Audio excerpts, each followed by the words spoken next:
Sir, GST registration का केलं पाहिजे? जीएसटी रजिस्ट्रेशन हे कोणी केलं पाहिजे हे खूप महत्वाचं आहे. का करण्यापेक्षा सांगू शकता की जीएसटी रजिस्ट्रेशन केल्यानंतर पुढे काय करावं लागतं? जीएसटी रजिस्ट्रेशन केलं म्हणजे झालं असं नाहीये. सर, मग याच्यानंतर आम्ही प्रोप्रायटरी व्यवसाय म्हणजे काय याविषयी माहिती देऊ शकता काय? प्रोप्रायटर व्यवसाय म्हणजे एक सिंगल पर्सन आहे. प्रोप्रायटरशिप बिझनेस याचे कम्प्लायन्सेस काय काय असू शकतात? कंप्लायन्सेस सगळ्यात महत्वाचं आहे. तुम्हाला yearly income tax return filing करणं. पार्टनरशिप व्यवसाय याविषयी आम्हाला माहिती देत आहे का? हो, पार्टनरशिप व्यवसाय म्हणजे काय? पार्टनरशिप व्यवसायाचे कम्प्लायन्सेस काय काय असू शकतात? जसं की आता तुम्ही जीएसटी रजिस्ट्रेशन केलेलं आहे तर जीएसटीचे इन्कम टॅक्स रिटर्न ही फायलिंग का करायला पाहिजे? सगळ्यात महत्वाचं आहे की हे इनडायरेक्ट टॅक्स नाही तर डायरेक्ट टॅक्स आहे. व्यवसाय जर वाढवायचा असेल तर कोणत्या कोणत्या गोष्टीचे पालन करायला पाहिजे? सर, जीएसटी रजिस्ट्रेशन का केलं पाहिजे? जीएसटी रजिस्ट्रेशन हे कोणी केलं पाहिजे हे खूप महत्वाचं आहे. का करण्यापेक्षा जीएसटी रजिस्ट्रेशन जर तुम्ही सर्व्हिस इंडस्ट्रीमध्ये असाल तर तुम्हाला 20 लाखाचं टर्नओव्हर लिमिट आहे. जर ट्रेडिंगमध्ये व्यवसाय करत असाल तर तुम्हाला 40 लाखाचं टर्नओव्हर लिमिट आहे. ज्यांचं हे टर्नओव्हर लिमिट क्रॉस होत असेल तर त्यांना हा अनिवार्य आहे. सेकंडली, जर तुम्हाला व्यवसायामध्ये जर जे जीएसटी धारक कंपन्या आहेत त्यांच्याशी जर व्यवहार करायचे असतील तर तुम्ही जीएसटी रजिस्ट्रेशन करू शकतात. पण जीएसटी रजिस्ट्रेशन करताना त्याच्या वेगवेगळ्या स्कीम आहेत. रेग्युलर, कंपोजिशन, हे आपण समजून घेतलं पाहिजे. आपण कोणत्या कॅटेगरीमध्ये बसतोय त्यानुसार आपण ते केलं पाहिजे. समज आता तुमचा ई-कॉमर्स प्लॅटफॉर्मवरती बिझनेस आहे तर तुम्ही जीएसटी रजिस्ट्रेशन करू शकता. तुम्हाला एका राज्यामधनं दुसऱ्या राज्यामध्ये तुम्हाला व्यवहार करायचे आहे व्यवसायासाठी, त्यासाठी तुम्ही जीएसटी रजिस्ट्रेशन करू शकता. आता आम्ही बरेचशे वेळेस काय करतो, जीएसटी रजिस्ट्रेशन करतो, परंतु पुढे काय करायचं हे आम्हाला सहसा तेवढंसं माहीत नसतं. तर तुम्ही एक सांगू शकता की जीएसटी रजिस्ट्रेशन केल्यानंतर पुढे काय करावं लागतं? जीएसटी रजिस्ट्रेशन केलं म्हणजे झालं असं नाहीये. त्यानंतर तर खरे कंप्लायन्सेस सुरू होतात. सगळ्यात महत्वाचं असतं तुम्हाला तुमचं रिटर्न हे फाईल करावं लागतात, ज्यामध्ये GSTR 3B असेल, GSTR 1 असेल, इयरली GSTR 9 असेल. आता तुम्हाला पिरियड असतात क्वार्टरली, मंथली, 6 मंथली. यामधनं पिरियड डिसाईड करून तुम्हाला 11 तारखेपर्यंत प्रत्येक महिन्याच्या तुम्हाला GSTR 1 फाईल करावा लागतो. 20 तारखेपर्यंत तुम्हाला GSTR 3B फाईल करावा लागतो. आणि जे काही तुमचं पेमेंट तुम्हाला करावं लागत असेल टॅक्समधनं ते 20 तारखेच्या आत करावं लागतं. पण तुम्ही जर हे टायमिंगवरती नाही केले तर तुम्हाला ₹50 पर डे पेनल्टी लागते. आणि जर पेमेंट पण नाही केलं तर जे काही तुमचं पेमेंट करण्याचं जी अमाऊंट असेल त्याच्यावरती इंटरेस्ट विथ पेनल्टी लागते. त्यामुळं रिटर्न फायलिंग करणं हे खूप महत्त्वाचं आहे. त्यासाठी तुम्ही योग्य ते प्रोफेशनल CA, टॅक्स कन्सल्टंट यांचा आधार घेणं खूप गरजेचं आहे. ओके सर, मग याच्यानंतर आम्ही प्रोप्रायटरी व्यवसाय म्हणजे काय याविषयी माहिती देऊ शकता काय? प्रोप्रायटर व्यवसाय म्हणजे एक सिंगल पर्सन आहे ज्याचं स्वतःचं आधार कार्ड, पॅन कार्ड आहे. प्रत्येक जणांचा गैरसमज आहे प्रोप्रायटरशिपचं पण पॅन कार्ड येतं आणि त्याच्यावरती आपण व्यवसाय करूया. पण तसं नसतं. जे तुमचं इंडिव्हिज्युअल पॅन कार्ड आहे त्यावरतीच तुम्हाला व्यवसाय रजिस्टर करावा लागतो.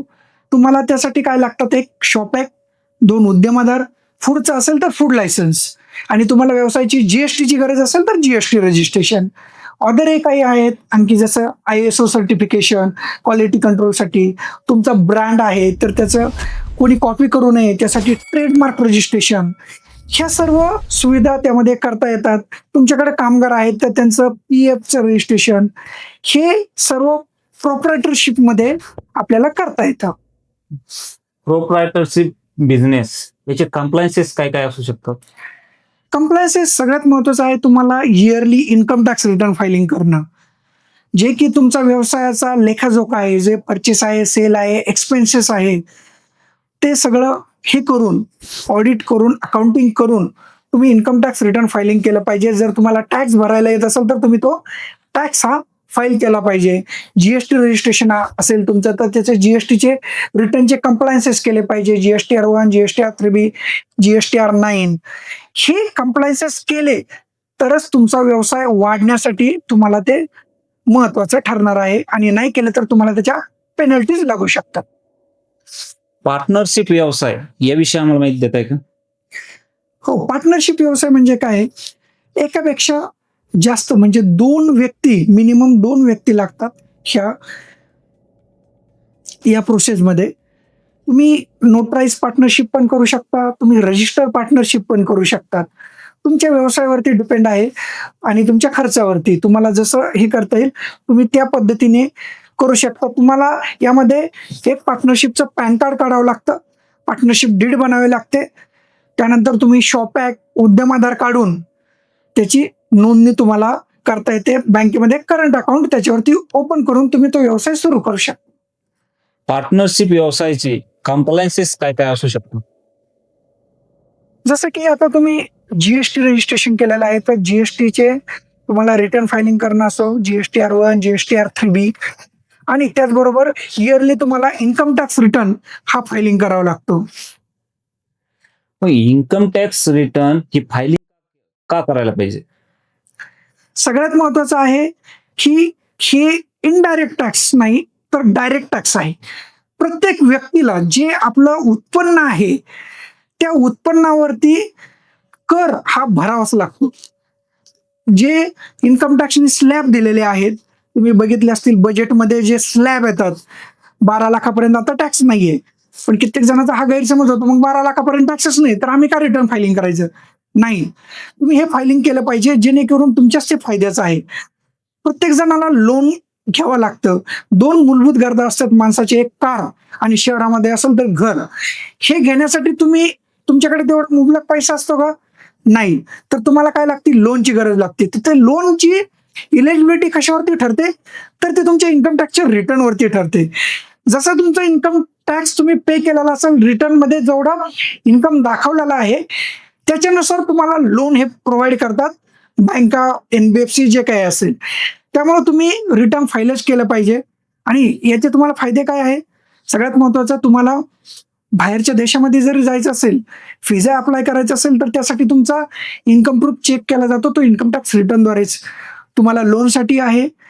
आणि सगळ्यात महत्वाचं आहे यामध्ये, तुम्हाला हा डायरेक्ट टॅक्स आहे तर तुम्हाला तुमच्यावरती कर येत असेल तर तो भरणं बंधनकारकच आहे.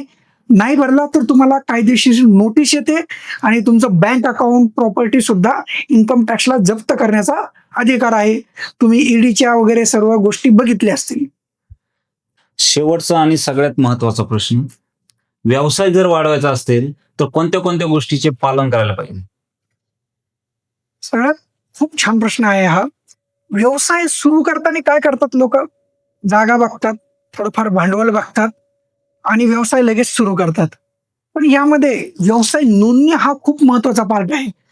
जसं एखादा प्रोप्रायटरशिप व्यवसाय असेल, त्यांनी त्यांचं शॉप ॲक्ट, उद्यम आधार, फूडचा असेल फूड लायसन्स, हे नोंदणी केली पाहिजे. आणि त्यानंतर तुम्ही बँकेमध्ये करंट अकाउंट ओपन केलं पाहिजे. कित्येक व्यवसाय काय करतात सर, की जे फोनपे, गुगल पे आहे त्याच्यावरतीच पैसे घेतात, पण ते सेव्हिंग अकाउंट असतं त्याच्यावरती त्याचं टर्नओव्हरचं लिमिट असतं. व्यवसाय करताय तर तुम्ही करंट अकाउंट ओपन केलं पाहिजे आणि करंट अकाउंटवरती ते सर्व ट्रान्झॅक्शन केली पाहिजे. तुमचे काय एक्सपेन्सेसचे असतील व्यवसायाचे, जे परचेस सेल करताय त्याचे जे आहेत ते खर्च सर्व ते अकाउंटमधनं केले पाहिजे. आणि जे तुम्हाला सार्वजनिक जीवन जगताय तुम्ही वैयक्तिक, ते तुम्ही ट्रान्झॅक्शन हे सेव्हिंग अकाउंटमध्ये केले पाहिजे.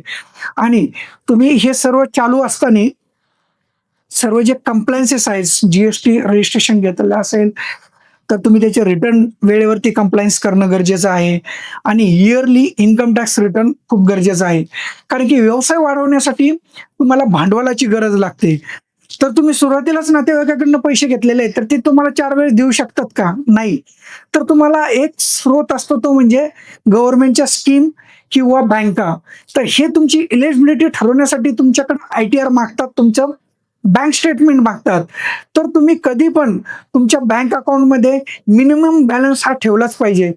बँक काय बघते तुम्हाला लोन देताना 2-3 गोष्टीचं ऑब्झर्वेशन करते. एक गोष्ट म्हणजे तुमचा इन्कम आहे का? तो तुमच्या इन्कम टॅक्स रिटर्नद्वारे.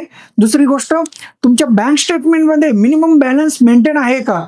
जेणेकरून जो तुम्हाला EMI द्यायचा आहे तेवढे पैसे जर तुमच्या खात्यामध्ये कंटिन्यू शिल्लकच राहत नसतील तर तुम्हाला बँक लोन देऊ शकणार नाही.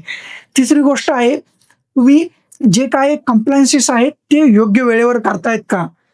तर ते जर केलेले असतील तर तुमचं लोन इझिली मिळतं आणि तुम्हाला बँकेकडनं भेटतं.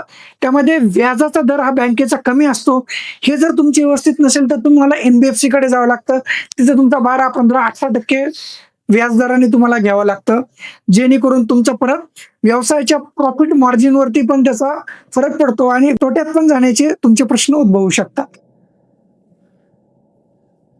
उद्योजकांना आपण खरोखर एक अशी समृद्ध अशी माहिती दिलेली आहे. आपण दिलेल्या प्रश्नांची उत्तरं नक्कीच आमच्या व्यावसायिक मित्राला फायदेशीर ठरतील अशी आशा करतो. धन्यवाद. धन्यवाद.